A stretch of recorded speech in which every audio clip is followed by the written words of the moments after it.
So let me just start the recording. Recording is on. Okay. So once again, welcome everyone. Welcome everyone. We will start the session right now.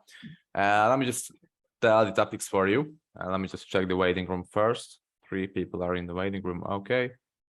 So the topics will be in this session, as I said, basically a difference between a sub change of character and sub change of character. So we'll take a look at the sub change of character types because I want to clear this topic. I want to clear the doubts around this topic because yesterday, lots of us had a limit order on a demand zone that didn't even create a real change of character, that just a sub change of character. And yeah, I just want to clear all of the doubts around this topic. So let's just begin with the first sub change of character type. Let me just remove all of these from here, save for later, and focus on this type. So this was yesterday's type, right?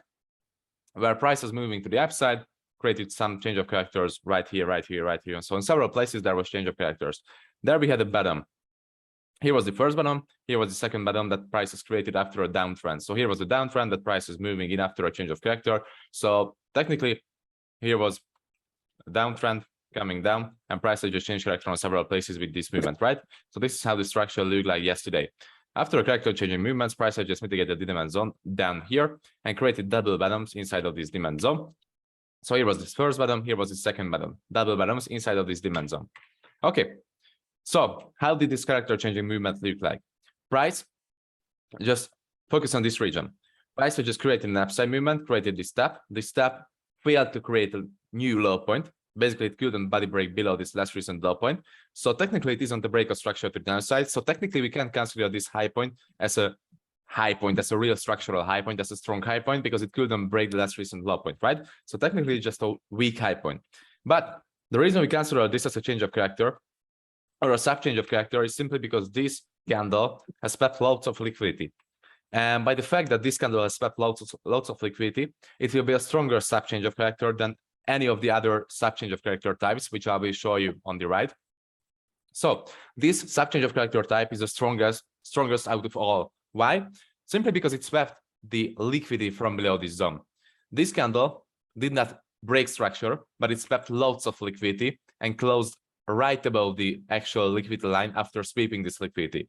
So I think it's a really, really strong sub change of character point, simply because there's no more stop losses needed to be swept from below this line. So right here was the actual liquidity line. Here was the first bottom, here was the second bottom.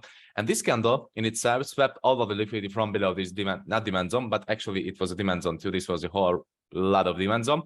So this candle in itself swept all of the liquidity from below this liquidity line, from below the bottoms, meaning there will be no other stop losses needed to be swept from below this candle, because this is the candle that has swept the liquidity. And if this candle breaks, so if price returns to this candle, and this candle can't hold price and creates, for example, a small flip scenario on it, then more likely that this won't be a liquidity sweep right here. This arrow, this won't be a liquidity sweeping movement. This will be the break of this overall candle. And you can consider this as a sweep because this candle has swept all of the liquidity that needed to be collected. So if this candle breaks or a weak break happens, just a weak break is perfectly enough, then the trend will be continued to the downside because literally this candle swept all of the liquidity. And it equals as a break of structure. This kind of a liquidity sweeping candle equals as a break of structure to the downside. But right now, currently, I'm talking about the 1-minute chart. So I'm talking about this specific scenario.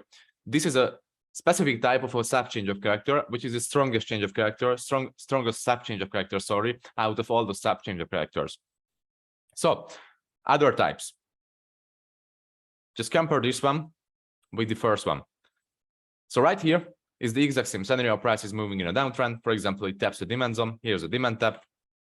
Let me just mark it as a demand zone. So here's a demand mitigation, higher time frame demand, and here was a higher time frame mitigation also. So here at this region, price did not create any liquidity. So there's no liquidity, This is just a single bottom. Okay, it's a clean line. Price didn't break below this low point, right? So price just came up after mitigating this demand zone, came down. This high point literally created nothing, not even a weak break, not even a body break. It couldn't break below the last recent low point. It couldn't even reach the last recent low point. So this high literally created nothing. It couldn't touch the low point. It couldn't break the low point. It couldn't weak the low point. It couldn't sweep the low point. It literally didn't reach the low point, meaning this high will be pointless and it will only functionate as a liquidity. This is just a liquidity. And if price breaks this high point, this will be a sub change of character.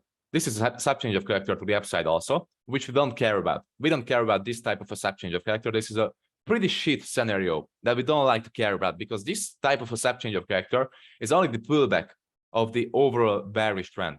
Because here's the last recent high point, right? Last recent high point and last recent low point. Between this high point and between this low point, anything will be just a sub movement, right? We've already learned this. Everything that happens between this high and low point is just a substructural movement.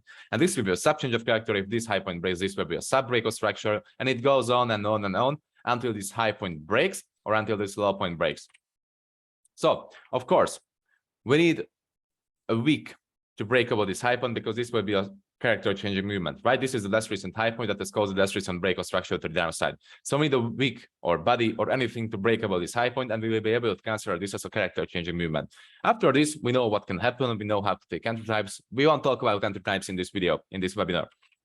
We will talk about the sub character changing movements. So if this high point couldn't create any impact, couldn't even reach the low point, couldn't even break the low point, couldn't even weak the low point, couldn't even sweep the low point, couldn't even create anything about this low point, this can be considered as a change of character, can be considered as a sub change of character also. So we will just ignore this movement. Any movement that looks like this, we'll be just ignoring. We'll just ignore these movements because these are shit trash movements we don't want to care about, because these are really, really risky, because there's a really, really high chance that price will, for example, mitigate a higher time frame supply here, or just a random 1 minute supply zone.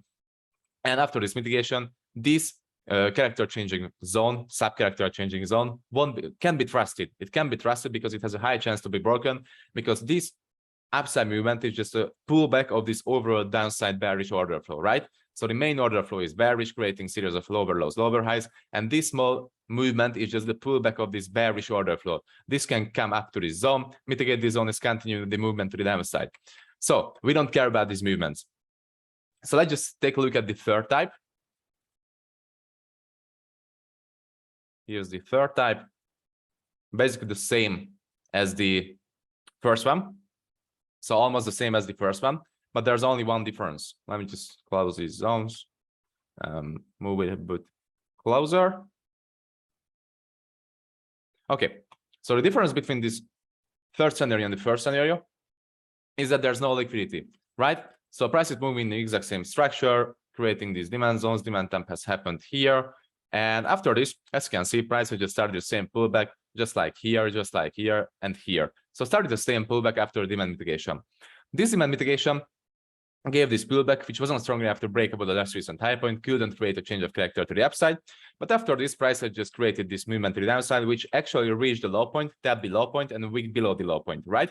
So if there's a week below this low point and this high point breaks, this can be considered as a change of character. This will be only just a sub change of character also. Not strong, sorry. This will be a sub change of character. And yeah, this isn't the strongest sub change of character type. We can't actually trust these sub change of character types.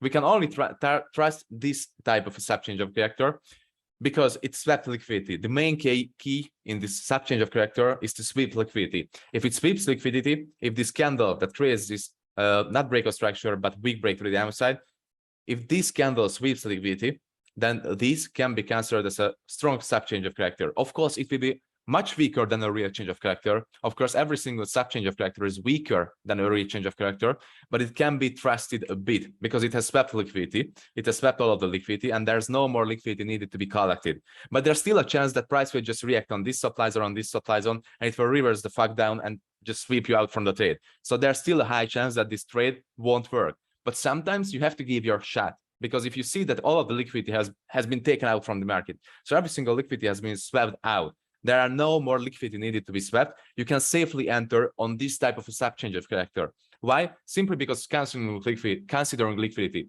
if you consider that all of the liquidity has been swept out, and basically just thinking logically that no other liquidity will be swept because the liquidity has been swept by this candle, that means that this liquidity, this candle can be part of the liquidity because this candle swept the liquidity. So this isn't part of the liquidity anymore. This is the reason of the liquidity sweep. And if it breaks, then the trend will be continued to the downside. If it holds, then it will be a good trade.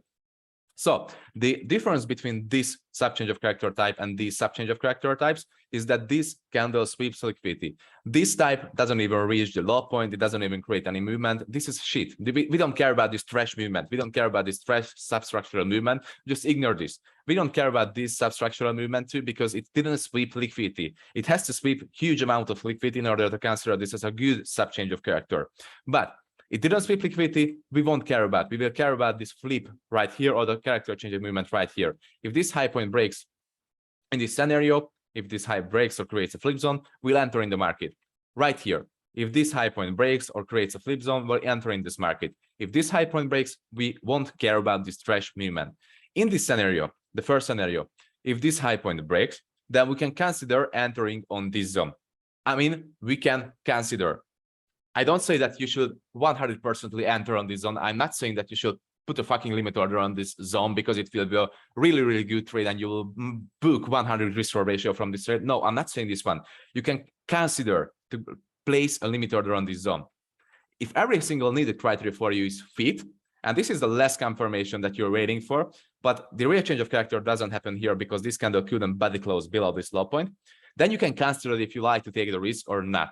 If it's a really 10 per 10 fucking A++ setup, you can enter on this zone. But mainly, I recommend you not to take these zones. Yesterday, I only did set a limit order on this zone. I will show the live example too, because this was an A++ setup, because every single higher time frame liquidity has been swept, every single lower time frame liquidity has been swept.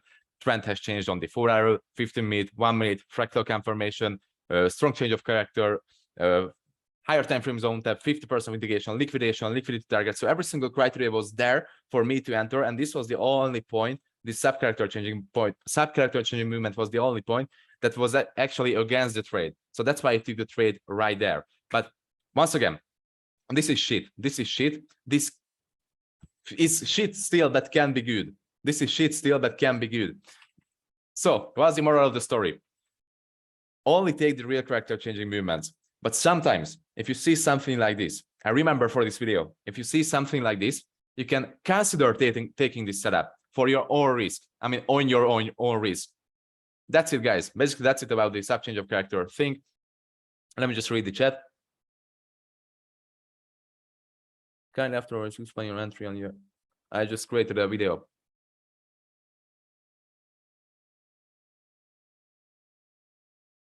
Yeah. That's it, guys. Any questions about the sub-character changing movements? I won't focus on these anymore because, as I said, I'm not teaching sub-character changing and substructural movements because these are shit movements. We don't care about these shit movements. We only take the highest probability setups. But I just want to clear this. So if there are any questions, if there are no questions at all, I won't focus on this topic anymore. So please, any questions, or was it clear?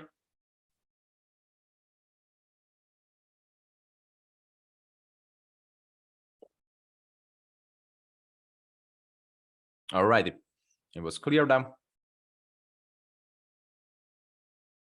So just one more thing. Let me just remove the drawings. I just wanted to show you yesterday's entry point on the live charts, as I said. So the reason I took this sub-character changing movement, as for liquidity sweeping, can one consider it as a zone or buy a peep? I don't really understand this question. Sorry. So the reason I took this trade yesterday, or I mean, I did set a limit order. It wasn't a tag, so this wasn't a trade for me. I just did set a limit order. So the reason I did set a limit order on this candle that has actually swept the liquidity is because it was an A++ setup. Because the higher time frame liquidity has been swept, as I explained it yesterday. Higher time frame liquidity has been swept. All of the liquidity on the higher time frame has been swept out. Trend has been changed. On the 15-minute chart, it has created strong change of character. Here was the strong change of character on the 15-minute chart. This was a 15-minute strong change of character, created liquidity to take. For this zone, here was liquidity to take, here was liquidity to take, and here was liquidity to take. So basically on three different points, the buyers have been swept out, and all of the buyers have been swept out on the higher time frame, lower time frame. Basically, price has mitigated the 50%, mitigated the higher time frame. It was a pro trend trade. It was everything. Basically, it was a really good trade. Price wasn't coming from opposite sided zone. Strong pro trend movements, corrective pullback movements. So yeah, it was an A+++ setup. That's why I took That's why I did set a limit order on this candle, even though it was just a sub character changing movement. But yeah, I wasn't being tagged. I was missed out from this trade. So that's it, guys. That's it. So let me just switch to the 4-hour chart and explain everything about the higher time frame, lower time frame, etc., etc. But read the chat. We were at the 4-hour zone yesterday. Why didn't we wait for a 4-hour candle? Hussein, because I explained it yesterday that was a 4-hour zone exactly, but the liquidity was 50-minute.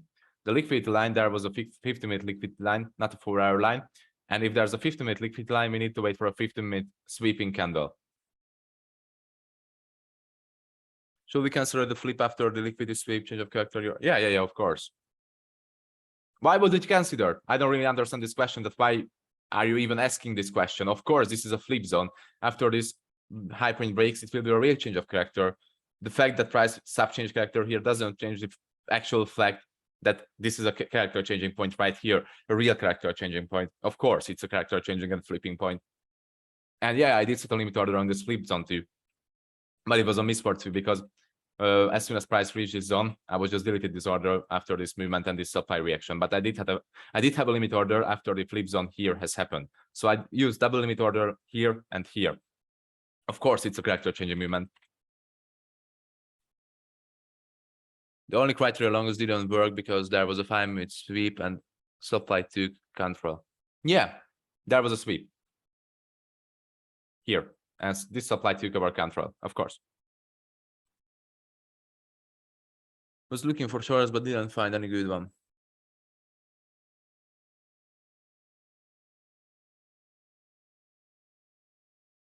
No, it wasn't. So yeah, Nikita, actually, that's the beauty of trading. We can have different perspectives. I can look for shorts, you can look for longs. Either me or you will win, right? That's literally the beauty of trading.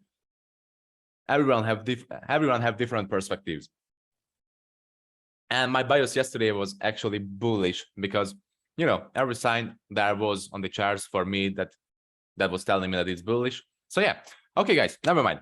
Let's just continue with the overall top-down breakdown analysis on the 4-hour chart, 50-minute, 5-minute, and 1-minute chart.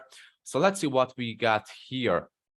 Okay, I won't break down this area because I've already broke it down in the Sunday's webinar. So I will just focus on this region, and I will delete every drawing from this region because it annoys me. Okay, so I will just focus on this region. On the 4-hour chart, as you know, price has mitigated this 4-hour zone. Here we had a low point, and here we had a high point. So basically, this was the structural low, structural high point, last recent demand zone that has caused this huge inefficient movement to the upside. So this is what we saw. This is what we were waiting. This is what we were ranging in for days, right? So yesterday, here was a sweep. We considered this movement this week as a sweeping movement. No, sorry, this was the first sweeping movement. Let me just check. Yeah, this was the first sweeping movement. So we consider this as a sweeping movement. But if time passed by, and if you're taking a closer look, actually, you can consider this as a sweeping movement because, as you can see, it has just created a bottom on the 4-hour chart. So technically, this movement created a liquidity line, liquidity bottom on the 4-hour chart, meaning this is no longer a 50-minute liquidity. This became a 4-hour liquidity because the 4-hour has just printed the third bottom or the second bottom. I don't know which bottom was it. I will call it as the first bottom. I will call it this as the second bottom because, as you can see, basically these are equal candles next to each other on the 4-hour chart. So this is the first bottom. This is the second bottom on the 4-hour chart. And after this, price has just swept this liquidity on the 4-hour candle, 4-hour chart, as you can see. And this candle basically closed inside of this demand zone, but swept all of the liquidity from below this liquidity line. But then 2 candles closed a bit below this line. So these 2 candles closed a bit below this line. As you can see, it just barely closed below this demand zone. Just barely closed below. But still, it's a break, right? It's a break. So we can consider this as a break, and we can consider this as a liquidity sweep still. We will see. Where will we see it? I will just mark. No, I want you to mark. If you raise your hand, you can mark the last recent supply zone that we are looking at. Please, if you raise your hand, you can, Mikey.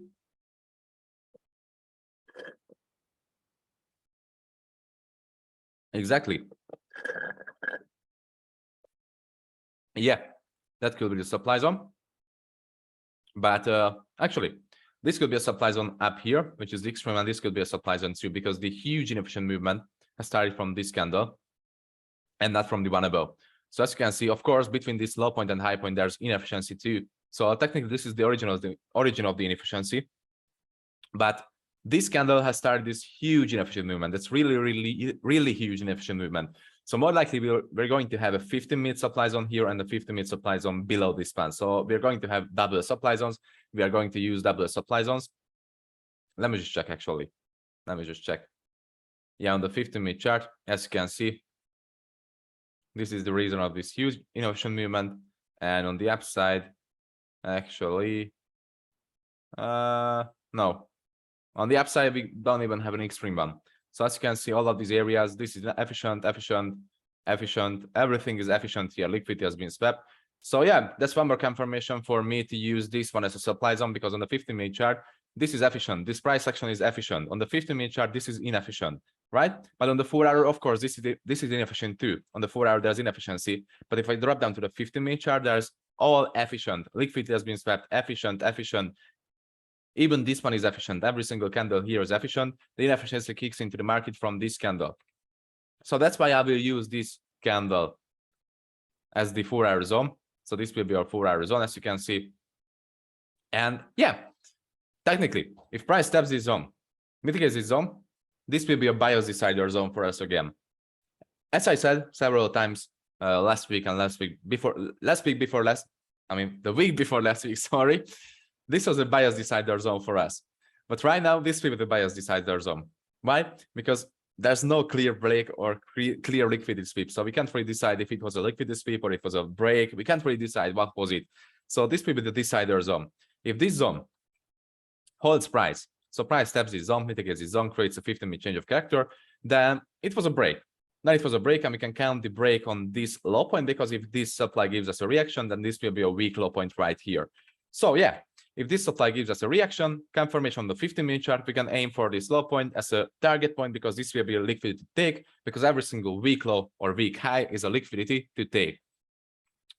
But if price mitigates this zone and flips this zone, then we can actually target the upside liquidity right here. You know, there's a huge liquidity line sitting just above this last recent supply zone.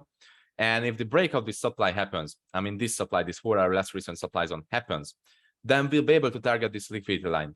And of course, anything that happens after the liquidity line sweep or break of this supply zone will be updated for you guys. But right now, we only focusing on this supply zone. This is the only supply zone that we care about. This is far away. I don't have to actually give you predictions, give you scenarios for this liquidity sweeping line, because it's far away. If this liquidity line will be reached or swept, I will give you the instructions. I will give you what we can expect after the sweep. But currently, we only focusing on this zone and only focusing on what can we do on the 15-minute chart, for example, here. Can we take longs after this supply zone, for example, or after this supply mitigation? What are we waiting for, etc., etc. So this is the plan we are currently seeing on the 4-hour chart. And yeah, drop down to the 15-minute chart. Let's see what has happened. I will place a marker here. This was the last low point right here. And I believe it actually matches with the zone that I marked yesterday. Yeah, it exactly matches with the zone that I marked yesterday. So I marked this zone for you yesterday, that after the sweep happens, we'll be able to actually see the reaction on this demand zone, and we'll be able to actually count the reaction on this demand zone and the reversal. Okay, let me just extend this, and let me just find the picture of this zone quickly in the markups. Just a minute, guys. Just a minute. Here it is. So as you can see, this is the 5-minute markup from yesterday. And as I said yesterday, here. Okay. So this was a liquidity line. This is this 4-hour liquidity line, right? That price I just recently swept, or maybe 15-minute liquidity line. This liquidity line was swept with this movement. So I just marked this 5-minute demand zone right here, that this demand zone can actually hold a sweep and a reverse price to the upside. And this is the exact same demand zone that's currently here on my chart. And as you can see, price has just perfectly mitigated 50% of this zone and reverse price. So this could be a sweep. This could still be a sweep. That's why I'm really not sure about what we are seeing on the charts, and that's why I'm counting on the mitigation of this supply zone, and that's why I'm counting on the this side of the bias on this supply zone, because I'm still not sure what we are seeing right here. I can see that price has just mitigated the zone that I marked yesterday that could hold a sweep. I can see that price swept the liquidity from below this demand zone, and I can see that price has reversed strongly after a liquidity sweep, but still a price closed below this demand zone. So we can't really decide if it was a sweep or a break. But the plan is working out. Yesterday, plan is working out because after a sweep, price has just mitigated the zone, mitigated the 50% of the zone, perfect mitigation, and reversed to the upside immediately and started the bullish order flow, which were expected yesterday. So yesterday's plan is perfectly working out. That's what we can see. But today's plan will be different, right? We have to build a plan for today too. So we can't just rely on yesterday's plan because it has already happened. We have to build a plan for today too. And today's plan, as I said, will be to wait for this supply to be mitigated, and this will be the bias decider. This is the higher time frame plan that we are waiting for. But on the lower time frame, we can still build a plan. On the 50-minute and 5-minute, we can still build a plan. And as I said, here was a sweep, right? I will just mark it as a sweeping movement. This was the liquidity. So here's the sweeping movement. Sweep has happened here. And after a sweep, price has just mitigated this zone that I just marked yesterday in the markups. And after a 50% mitigation of this zone, it has just reversed the upside and basically created a 15-minute change of character. Okay, I want you to mark the last recent supply zone that price has just flipped after the mitigation of this zone. If you raise your hand, you can mark it. Mikey?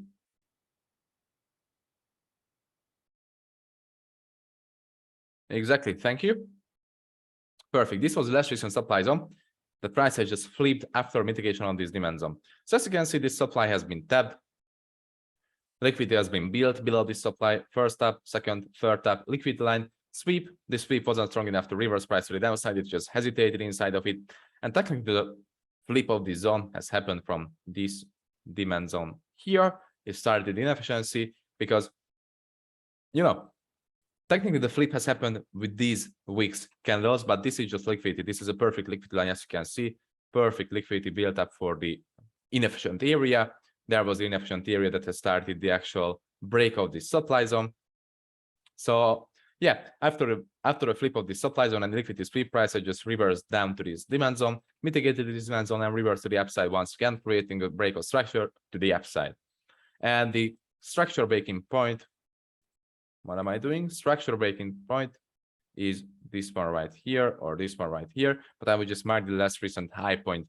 Of course, I know that this is a weak. This didn't create any break of structure here to the upside. So technically the break of structure point will be somewhere around here or here. Yeah, this will be the break of structure point, which has been broken with this movement, but I will just mark the last high point that price just broke above for the clarity. So I will just mark this as a break of structure point. And as you can see, technically it's the continuation of the bull trend, right? Because price has just flipped the zone after mitigating the demand zone down here and sweeping the liquidity. So the zone has been flipped. The flipping zone has been mitigated. Liquidity has been swept into this flipping zone. Another break of structure here and here started to the upside with inefficient movement. So what can we actually wait for right here? What are we waiting for? We are simply waiting for a demand mitigation, right? Which is the, okay, I'm asking you once again. If you raise your hand, you can answer the question. Which is the last recent demand zone? I mean, candle that we consider as a demand zone. You say?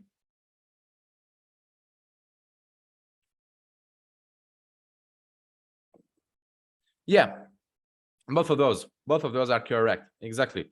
This is the origin of the break of structure. I mean, this is the origin of the inefficiency, sorry.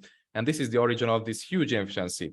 But in this situation, I can't really predict which one will hold. I really can't predict because both of these are good. Both of these are good. This is the start of the inefficiency. As you can see, the first inefficiency kicked into market right here.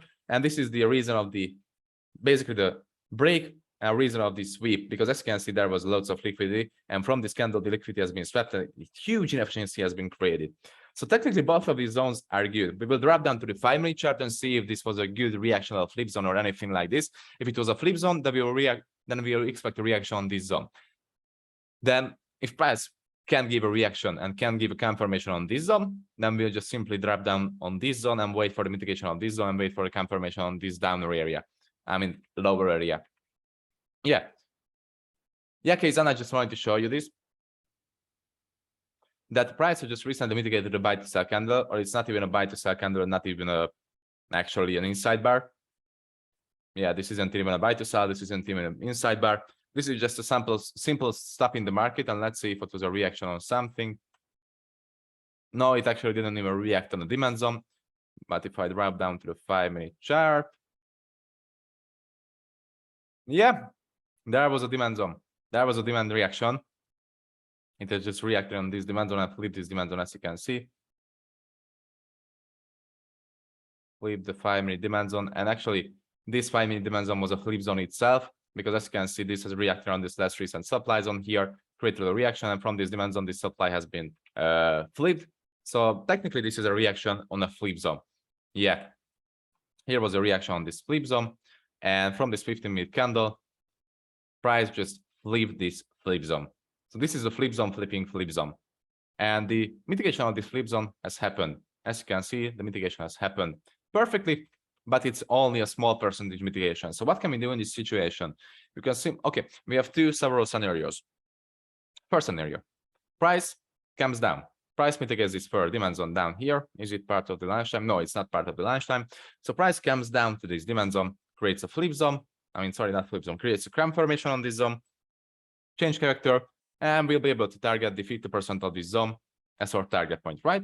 If the 50% is being mitigated, then we can wait for several scenarios. So if after the 50% mitigation, we can wait for a character changing movement to the downside and aim for example, this zone. Or if the character changing movement doesn't happen and price just mitigates the 50% and flips this zone, then the situation is really clean and simple. We will just wait for the mitigation of this demand zone and we'll aim for this supply zone up here. So these are the possible scenarios if price mitigates this demand zone first. So if this demand gives us a reaction, then we'll be able to target this 50%, and this 50% is being flipped, we'll be able to target this 4-hour zone. If this 50% gives us a confirmation, we'll be able to target this down area. First plan. This is the first plan that we are waiting for. Second plan. If price, of course, mitigates the downer area, I mean lower area, there's no such word as a downer. So if price mitigates the lower area and creates a flip, I mean change of character, then we'll be able to target the same 50%. After the same 50% target, we'll be able to wait for the same scenario, flip or change of character. You know already. But if price taps this zone and creates a flip of this zone, so breaks below this zone, we'll be able to target deeper areas. For example, this demand zone down here. For example, this 50% of demand zone down here, because there's liquidity above it, as you can see. This can be considered as a huge liquidity line. So yeah, basically, price is lining up liquidity on the downside. Price is lining up liquidity right here in the form of a trend line, buy side trend line for the short. But we don't really know if the shorts will kick into the market from this supply zone or if it will kick into the market from this supply zone. There's still a chance that price will build up more liquidity with demand chain up to this supply, and after the mitigation of this 4-hour supply zone, it will sweep this liquidity downside. All we have to do is follow the current price action. All we have to do is see what price is giving us, what price is showing us. And currently, that's what price is showing us. So, second scenario, as I explained, if price mitigates this zone, comes back up, then you already know the scenarios. But if price flips this zone, we'll be able to take short cancellations after mitigation of this flipping supply zone. This is the second plan. If the demand mitigations happens first. So these are the demand mitigation first scenarios. Second scenario, I mean third scenario, if the supply mitigation happens first, so the 50% is being mitigated first, then we'll be able to look for short. If the 50% is being mitigated first and gives us a short entry scenario, for example, change of character, flip zone, etc., then we'll be able to target this first demand zone or the second demand zone with our target points. Then the scenarios will be the same, only with the difference that if price mitigates the 50% first, then we won't be able to target the 50% if price, for example, gives us a reaction on this zone. We'll be able to target higher structures and higher price action regions because the 50% has been already mitigated. Or we can simply just aim for the weak high. This is the third scenario. Fourth scenario is, of course, if price mitigates the 50%, then, I mean, it's still part of the third scenario. Price mitigates the 50%, flips this zone after a 50% mitigation, then what can we do? We can still target this upper area, upper supply zone with longs. Okay. Next scenario, if price mitigates this 50%, gives us the same exact short scenario. We can target this zone is being broken. Then we can target this zone will be broken. We can do the same scenario. So basically the scenarios are there. Every single scenario has been explained. all you have to do is combine these scenarios. If the demand is being mitigated first, if this demand or either this demand is being mitigated first, we can target the 50%. If the 50% is being mitigated first, we can target this demand or this demand. If the 50% is being mitigated first, it flips, then we'll be able to target this upper supply zone. If the demand is being mitigated and this is being mitigated and breaks, we can target deeper areas. So technically, all we do is react on supply zones and demand zones, higher time frame supply and demand zones, right? 50% during lunchtime, create a supply after mitigation. This is safe to take a short. If a lunchtime zone is being formed, then it can only be played with the confirmation. So yeah, guys, these are the scenarios for the 15-minute chart. Clear and simple, right? All we do is playing around with zones. If a zone gives us confirmation, this one, this one, this one, any kind of zone from these three zones gives us a confirmation, any kind of confirmation, either for long, either for shorts, we'll play it. We only have to cancel if it was a counter trend trade or pro trend trade. You already know how to take counter trend trades. You already know how to take short trend trades. I mean, pro trend trades. Yeah. Dropping down to the 5-minute. Okay. Exact same thing can be shown and seen on the 5-minute chart. Let me just see if I can no, I can't actually refine it only for this candle. This could be a valid refinement. So, but I will just stick with the 15-minute chart and 50% of that 15-minute zone. What am I doing? Coming back to the 15, sorry.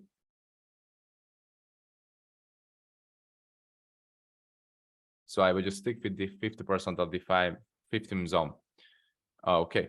And my trading view is lagging out. All right.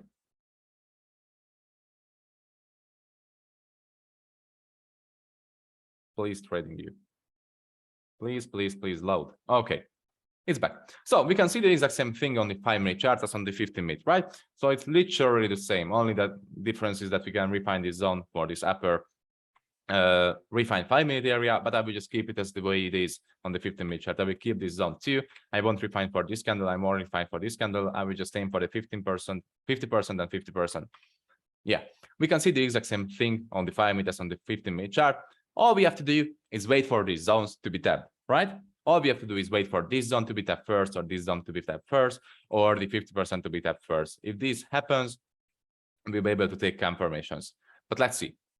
Let's see on the 1-minute chart what can see. On the 1-minute chart, of course, after the mitigation, right here, price just so it was the mitigation of this higher time frame zone, instant reversal, and price just changed character on the last point here, and it's ready to fill up the inefficiency. The only problem with these zones are that all of these zones are basically lunchtime areas, right? So we can actually expect the fill up of this inefficient candle and the mitigation of this demand zone. So this isn't safe to trade on these zones. These zones aren't safe to trade. So one more confirmation and criteria next to the mitigation of this zone or this zone that we have to wait for the tap of this area or this area. And we can trade this pullback right here because all of these areas are lunchtime areas. And Michael, sorry. Why did you raise your hand? Oh, yes. What I want to... Yeah. I can't hear you. Can you hear me? Now I can. And now? Now I can, yeah. Okay. So if let's say price during the lunchtime make a mitigation of the 50%, then it creates a chain of character, creates a supply, and then creates liquidity. Then we still have to wait for confirmation on this supply. Yeah, you still have to wait, but this won't happen. Okay. You still have to wait for confirmation. If it's a lunchtime area, you have to confirm it. You can't set a direct limit order on that supply zone or demand zone. You always have to confirm a lunchtime area. But this movement won't happen in this lunchtime because 18 more candles will be printed. So in 18 candles, price won't come up to this zone, mitigate this zone, create a change of character, create a liquidity, create entry opportunity. So this won't happen. Okay, thank you very much. You're welcome. Just a minute, guys. Let me grab a cup of water. Just a minute.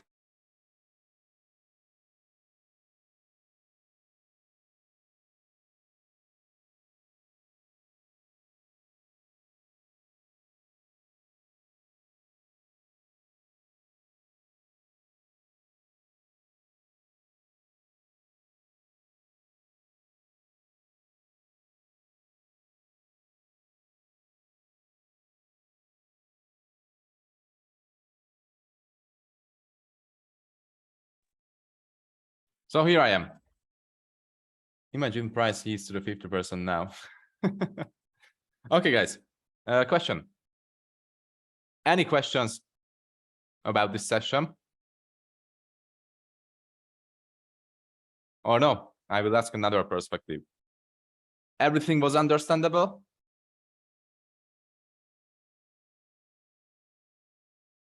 Everything is clear. Everything is understandable.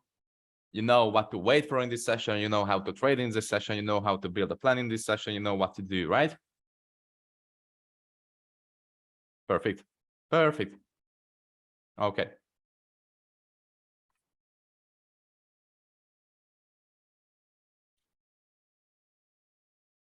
I believe I will just stop the recording.